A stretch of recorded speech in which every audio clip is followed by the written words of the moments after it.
What is up, everybody? This is Big Flink and Joey. How you doing today? We are here in burning Paris. We are slapping Weatherby around here. He's getting the beat down. We are here to explain how to defeat waves 1 through 10 in burning Paris. Now again, this is on hard mode, so don't get too excited. I know there's a lot of you fanatics out there that love Suicidal and Hell on Earth. However, this is just a beginner's guide to finding a place to safely defeat zeds, comfortably go ahead and farm up that dosh, and get the equipment you need. So the location we've chosen is, as soon as you spawn, you'll see a hotel room behind you. And once you go up into that hotel room, you'll see 2 double white doors. And if you go ahead and go through those, you'll see this lovely hallway. And the best way to recognize this is by seeing these 2 red carpets. Carpets of blood, that's what they end up getting covered in. All the zeds come in. So what you can do is there are 4 entryways. We have 2 double white doors we come in through, and what I've noticed, I've played this well over about 30-50 times, is if you weld both of the doors, they don't seem to come through one of them. They only come through basically 50% of the 2 doors. Overly complicated math. So if you check this door out right here, you weld that one, they will never come through it. Guaranteed 1 through 10. If they do, you can find me. You can have my firstborn child, which I do not have because I ate it. Nom nom nom nom nom. But there's a second door to the right. Down that hallway, they will come through that, so I would not bother welding it. It does kind of give them a way to funnel in, which they won't come behind you. The only reason they might come behind you, like this fella right here, boom, where's his head gone, is they will be falling from this vent right here. You have mostly small mobs that do, and then some of the mobs that don't get caught up around the front here will think of going around in the back and flanking you, as if they're someone who likes to flank. I taught them well. The 2 doors up here, we have an exit sign which is lit most of the time. That light will go out, unfortunately. And then we have a stairwell behind us right here, which also the light will be blown out of. Now the reason this choice is so great is because the lights in the actual bridge right here will never blow out. No matter what happens, you're always going to have some light to see your enemies. And what you can do is, depending on your class comp, is you can have a berserker stand at the doorway if you want, kind of old KF1 style, but really you can just stand as far back as you need. And what makes this ideal is for waves 2 through about 4 to 6, you can sit up pretty close and you can go ahead and take them out. Now we will get Skrakes, we'll get Flesh Pounds, and I'll explain that in a moment here. Right now we're on wave 2, we're just going to go ahead and finish that up. You could even run around if you want. You don't have to be here for the very early waves, but it's good to kind of get your group motivated and organized to be here. It'll certainly make sense coming up. So right now we're just cleaning up the last waves right here. Gonna go ahead and throw some heals out. Weatherby's always begging for heals. He always wants that sweet dart. He's got an addiction, I swear it. Other key choices are when we do start kiting Skrakes, when we do start kiting Flesh Pounds, we can back up, and they can actually fall out of those windows. Now, there's no collision detection to actually push them out, but if you do get in a certain position and they do try and charge, they will accidentally step out, and that's okay because it takes them time to get all the way back up. And great thing about this level as well is you have the... Oh, there we go. That guy decided it was time to leave. He wanted to get to the trader. You have these windows that are taken out. So if you want, and you're a little bit bored, and everything's handled up front, you can go ahead and start taking out some of the zeds from that window. Ideally, I wouldn't prefer it because there's usually a heavy flow of guys coming up. For example, that light will blow out. That light will blow out. So ideally, it's not great to fight down there. So what we're going to do now is going to go ahead and head for the trader. Trader should be relatively close up. And I did segment this video, so to save your time, now if you enjoy hearing my sweet, sweet voice, or you like watching long, lengthy videos, unfortunately this one does only cap, I believe the next wave is at 8. So that's when things become pretty fun in the game. So from waves 2 through 6 and 7, you will be missing, unfortunately, but I promise you it's basically the same thing we were just watching. So I'm going to go ahead and pick up some medic gear right here, and we're going to head on back. And this is the door we leave unwelded. We want to leave that open for our guests to come in. And look at this beautiful carnage. As a medic, that's me, for any of you medics out there, if you'd like to stand in the back here, you certainly can. It's great because you can watch your teammates from getting flanked from behind. Big Flank and Joe's school of flanking shows you. Stand in the back with your gun and make sure you're protecting your teammates from being flanked by fake flankers. Tongue twister. We hate this chair. Unfortunately, the chair can only be blown up by enemy grenades, not your own. Maybe I'm wrong in that, but my grenades don't explode. They just heal and choke zeds. Delicious zed choking. So, alright, wave's about to begin. So let's go ahead and head to 3. I am a liar. It looks like we're doing wave 3. No, we're not. Just kidding. I'm not a liar. So we'll take a moment here, and we'll go ahead and wait for the clip to load up. And what we're going to be doing is we're going to be on wave 8. And wave 8 I think is very exciting. Here we go, 180 zeds. And again, this is on hard, so these are for people just to get started on the level. This has been done on Suicidal, and we are working on Hell on Earth. So we have a comp here of 2 Berserkers. Really, the beauty about this room is you can use any comp. So we have a Scrake right here, which is fantastic. Our group is very coordinated, so we actually don't need to kite back yet. It's very nice, especially if you have a lot of CC. Now, we have 2 Berserkers, so one of them is using the Pulverizer, so he can parry, he can stun with the alternate attack. And we have an Eviscerator, I believe, as well. That'll be certainly another video about the melee medic, but the Eviscerator is very good, mainly because when you shoot a saw, it staggers, and you can change CC staggers on Skrakes, and Skrakes are spooky time. So what we're going to do here is we're going to go ahead and just start wiping out the Zeds. Not too hairy yet, keeping everybody up and topped off. You can see that the light had burned out on there, the exit sign, so this door is welded. I would prefer it be opened. Right now I should be standing in the back. I've written a guide on this, and it suggests if you are a medic, you should be standing preferably in the back by the 2 elevators. We've got another Scrake right here. I am shooting through that fellow's head, and parry, parry, parry, parry, parry, stagger. He's gone. So you can see the beauty of this. It's sort of like 300 aspect, where you can funnel them into a very narrow hallway and their numbers mean nothing. They mostly do come out of there, by the way. As you can see, there's a Flesh Pound. We're going to go ahead and take him down pretty easy here. Here's an example of us kiting back a little bit. So there's plenty of room up here to go ahead and shift back. He's going to tantrum, put him to sleep. Sleepy time Flesh Pound. Nothing should be coming up behind us too much. I think we're a little bit confident here, so I move up. I feel like I want to part the action. It's a little bit tough to level your medic as you get on. I've honestly never seen a level 25 medic, and I've logged a lot of hours on this game. So that makes me curious of why that is. People just may have given up and said, who needs that Zed time perk? But right here, you can go ahead and wait in the light here. They will come from the right. They will come from the stairs right there. We have a little bit of light right there. Perfect. If everyone could balance their flashlights out, that's great, but that's also asking for way too much, and I hardly do it anyways. Weatherby, what are you doing? Weatherby's trying to be a hero over there. That door is still welded. Now that surprises me. It's been varied that sometimes... Ooh, that's beautiful.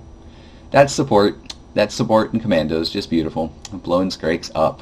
So that door usually is not filled. It's good to have them just come in, but there doesn't seem to be a problem. They don't seem to actually be busy there. What I've noticed in this zone is that if something's welded, they kind of look for another way around, as if they don't want to bother with it. I've never experienced that, possibly because this is such a tight area. It may have to do with how they are programmed in their pathing. I don't know if that is intentional or not, but I don't feel as though this is an exploit. It's a very comfortable place to fight. It's very solid. We had tried numerous locations as well. Previously we had tried the subway right out in front of the spawning grounds, and it works great up until about this wave. Biggest problem in this game is vision. Now some classes have night vision, some people crank up their gamma and they can see really high. However, the game is dark and it's meant to be spooky. Oh, that's great, he got far. Everybody's kiting, lots of ads. Back on topic, light is key. So that subway level was very difficult, mainly because there was no light and they would get blown out by sirens, your own grenades, and decide to take a trip. Oh, we only have 2 mobs left.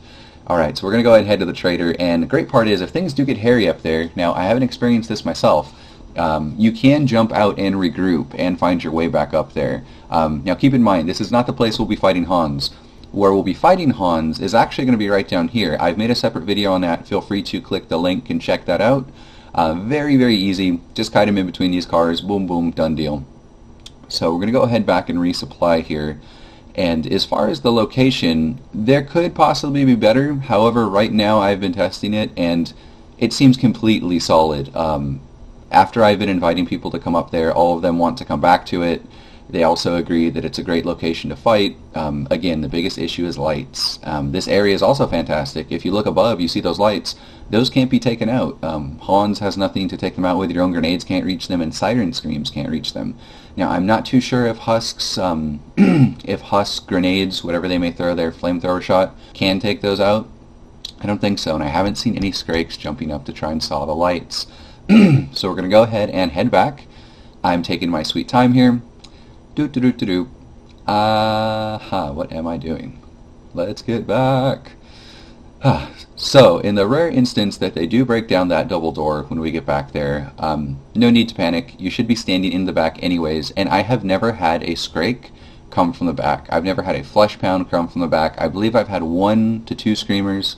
Mostly it's just small mobs that you can take care of with any weapon you choose. I'm not the biggest fan of the medic shotgun. It's a very powerful shotgun, however, the assault rifle is god tier. The reason it is god tier is a separate topic, but I must say it because I love it. Vaccination and armament. Those two passives together are the strongest thing that make the medic. What that is free armor. I had made a previous video. Again, feel free to click the link, shamelessplug.net, to explain why you'll never have to buy a vest for your teammate again when you're playing on points. So what it does basically is each dart will refund X amount of armor back. Both of them have a armor return perk. It's fantastic. That's mostly how Weatherby here, my good berserker friend, stays at 100% armor and bashes. So right now they had a door welded down there if you saw that. Not ideal. You kind of leave everything open except for the doors in the front because what could happen is you could have a huge cluster go up in front of it. But if your team's coordinated, they can go ahead and pop out those windows and go ahead and take those mobs down. So here we have a Scrake starting to round off just right, tossing down a grenade if anyone chooses to fight in it. We can kite back, though we don't necessarily need to. Here's an example of me in the window. I do have to step out there. That was poor positioning on my part, and here I am saying, oh, I'm positioned fantastically. Didn't actually say that, but maybe I did. We'll go ahead and take down some mobs down here, be helpful to our team. I love slow mode when reloading. Oh, and this game was late at night. You will have to forgive it. There is a death right here that occurs. This normally does not happen when you fall out. These are first world med problems. But again, that's why you don't weld doors. And I'm not saying the door being welded on the other side was necessarily entirely the fault of that. However, if those mobs would have been going through that door, I doubt the congestion would have been so big. But my team, I'm confident here. It looks like we don't have another medic, but I know they're on point. This just goes to show how great this strategy is, because if you can complete this without having a medic on your team, you know it certainly seems to be viable. And we have some mobs that are coming around the back. They are flanking a bit. Now, they shouldn't be coming through that door that's welded. We have some folks right here that have decided to move back a little bit. We can go ahead and kite the mobs. Now, this is more of a shooting gallery, which I really like. In harder difficulties, it does involve staying back a little bit, since the mobs do take a bit more hits. So all of our range can stay back. They can go ahead and mow all of the mobs down, and it's completely fine. It would be great, of course, if we had some heals, but as you'll see, they go ahead and do tear everything up without needing a healer, and of course being choice and spot healing with their pistols. Pistols are another topic. I think they're a little bit OP, reasons being it gives everybody the chance to have 2 forms of healing, which I'm biased about. We do have the syringe gun, though I never see the syringe gun used now that the medic pistol exists. Honestly, I don't even really use it that much, except for on myself. I don't use it really on other people, mainly because the mechanic of it, you can't quite tell when it contacts. The game is certainly not released yet. These are some things hopefully that get fixed. We have an interesting view here of a Scrake bottom, for those interested, you know, dating some Scrakes. I hear they're a handful. You know, chainsaws, hands. I don't know. I was going to try and make a lumberjack joke, but it's not going to happen. So we're going to go ahead and be checking out the game from this very bad angle, because I decided to not move my mouse, and I think I'm on the other monitor, waiting for my team to finish, like the good player that I am. But we only have 46 more guys left to go through, and looks like we're getting some husks. We've taken down about, I believe, 2 to 4 Scrakes. Haven't seen any Flesh Pounds yet. We have some fellas that like to go down and explore. You feel free, of course, to do what you want, but remember, you are playing a co-op game, and if you are very important to the team and you decide to wipe or die because you want to be the lone hero, kind of takes the fun out of a co-op game. But you know, it's okay, it's a game, it's fun. This room is also great for kiting sirens. The sirens will mostly come up from the stairs or come up from the left. If you are fighting at a distance, God forbid you're melee class, you should be quite fine. No, like I said, they should not really be coming behind you. Occasionally they do. We've got 25 mobs left. Oh, another really important thing to mention about this room. This room has 2 item spawn points. You see that wooden wall right there with the blood on it to the right? There's usually, about 85% of the time, an ammo crate spawns there, and then you have a weapon or ammo crate that spawns behind. So earlier on, if you're looking for things to sell or for another weapon, or if you're playing a wonderful support and you need some more of that flak for your AA, you can go ahead and pick up a armor canister that's over there. Armor pack. Oh my goodness. You may pick up a ammo pack. I'm going to go ahead and shoot armor out of my gun, guys. Body flacking. Right now it looks like people are running a little bit low on ammo. At least that fella is. But he's a commando, so he may have that interesting perk of the 40% weapon damage to your knife and to your pistol. I have not explored the commando so much yet. Certainly having KF1, not quite in KF2. Looks like we're going to go ahead and head to the trader. We've got one spawn left. Trader's not that far. And we're going to head back to round 10. Round 10 is just going to honestly be like the other rounds. If anything, everyone might hang back a little bit by the elevator. They're not going to be quite so close. Reasons are, once the lights get blown out in later times in the level, it's a little bit difficult sometimes to keep the mobs cold to a small amount because you can't see them as the lights go. But the lights don't get blown up when you're inside of the actual hallway. So you have complete vision. It just turns it again into a firing range. It's a little bit unfair for the Zeds, but they deserve it. Look what they've done to Paris. They have burnt it to the ground. Looks like Weatherby is in top score with 259 kills so far. Not too shabby. So I am back from the dead. Like a zombie, respawn to myself. Brains! Heading back to the trader. Gonna go ahead and request some dosh because I am a cheap bastard. And pick up my favorite weapon, the assault rifle. In this round, it looks like I've just picked up the assault rifle. Do I pick up the HM Tech SMG? Perfect, I do. On a quick note, always medic talk, my apologies. The SMG is fantastic as far as culling some of the lower tier mobs. It has one of the most accurate fire rates out of any weapon I've ever seen in this game. I prefer to buy that and the assault rifle. A lot of people question why not buying the shotgun. The shotgun is pretty much, it goes medic shotgun, then AA. From my experience of speaking with supports and other medics, but your job as the medic isn't to necessarily take down large mobs. Your job is to ensure that your team survives, keep everybody healed, provide any little bit of mitigation where you can, obviously with the armament and vaccination passive. As well as a light tanking, and by light tanking I mean this is not KF1, rest in peace, that you cannot stand in front of Skrakes and let them jam their chainsaw into your chest cavity and laugh in their face. So we're going to go ahead and weld this up because it is the last wave. We have some surprises, but getting off topic here, the SMG, great for decapitating mobs. Assault rifle is, you wouldn't ever use anything else regarding the build that I will link in the chat, or in the channel. We have a Flesh Pound here. Flesh Pound is angry. Pound Town. So this is great. We have 2 Flesh Pounds. As you see, this room does provide an emergency situation. You can flank back to that room on the right, and there's hardly any other mobs that come down there. So if you do need to go there, it is quite safe. We have another Skrake, or a Skrake that's coming down after demolishing those 2 Flesh Pounds really quickly. And being able to throw your medic grenades is perfect here as well. It basically encompasses the entire zone up there from left to right, so people can freely move. We went ahead and burned that Skrake down. We've got a second one coming right there, and you just saw to the right back there, there was an ammo case that spawned, which is perfect because we're blowing through a lot of ammo right here. We got caught a little bit off guard, but we picked this up really fast. So there's an example of a screamer that will come from the right, mainly because I feel like the door on the far left must be blown off. It's not one we weld, but I've noticed sometimes if the doors are blown off or they get removed, it attracts the Zeds a little bit more. But honestly, we just have a bigger spawn rate at this point. There's a lot more mobs on the map, and we just need to start calling them out. And here we go. We've got some normality back to our hallway of death. I don't know what the cover charge is going to be on this place, if we're getting our deposit back, but it looks pretty rancid, and it smells just like how it looks. Pretty gross. So we've got some sirens coming in through here, quick takedowns. You can see right, if I face forward here left, the light's blown out, really hard to see. That door is still welded. Wave 10 and that door is still up. That is really impressive. They mostly come up through here. So another strat is, if you're confident, everybody can sit a little bit close. You can have a Berserker sit right there, his Eviscerator, take down mobs, but it's honestly preference. Do what you like. This is your playground. Everybody should be playing here and having the fun they want. I think we get a little bit cocky and we want to go down there. We're all very impatient. Where are the Zeds? We just went ahead and took out about half of them that decided to show up. Don't quite know if they teleported, but that's a topic for another video. Teleporting Zeds. Why you do this. And the door is still supporting. We're going to go ahead and take these guys down right here.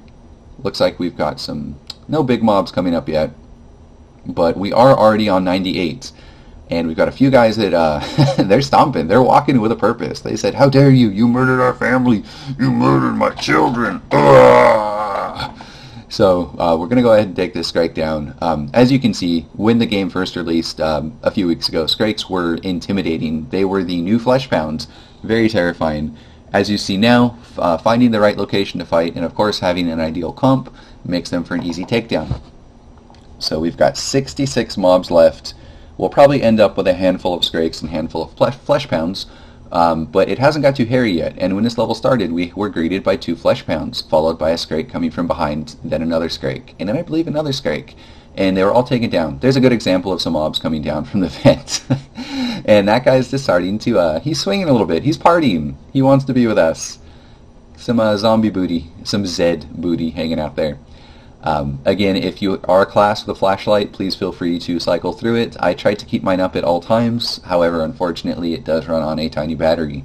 If everyone was to back up, we would be fine with vision. However, everybody wants to really crowd around the hallway, mostly because everybody feels confident with this choice of fighting area. You can see we're already on 25 mobs left. It's not feeling very difficult. On a higher difficulty, you would want to back up a little bit. You would want to have some space between you and the enemy. But for right now, we're going to go ahead and just relax, do our thing, and rest in peace was that Weatherby. He dropped his pulverizer. No, Weatherby is still alive. That was our other Berserker. We had another Berserker. Yes, we did. He had the Eviscerator. That's okay. We will defend him, defend his honor, defend his family, and bring them much, much honor and stuff. Alright, we're going to go ahead and finish up this round here. We've got a Scrake running around mad. This is, as a medic, your responsibility is to take out mobs in the back. That Husk, for example, that's burning our team, I should have been taking him out earlier. I should have decapitated him with my SMG. I just got vomit on my face. That's the payment, and that's the karma. All over my face. And it's green, and it does not taste good. We've got 2 mobs left up. This is going to be Big Flankin' Joe signing off. I hope that you really enjoyed this video. This was one of the many videos coming out regarding strategies and where to fight. If you'd like to find out more information, please be sure to follow me at Big Flankin' Joe on Twitch TV. You'll see that information right here. Everybody have a great day, stay safe, and kill some Zeds. Take it easy, guys. Have a good night.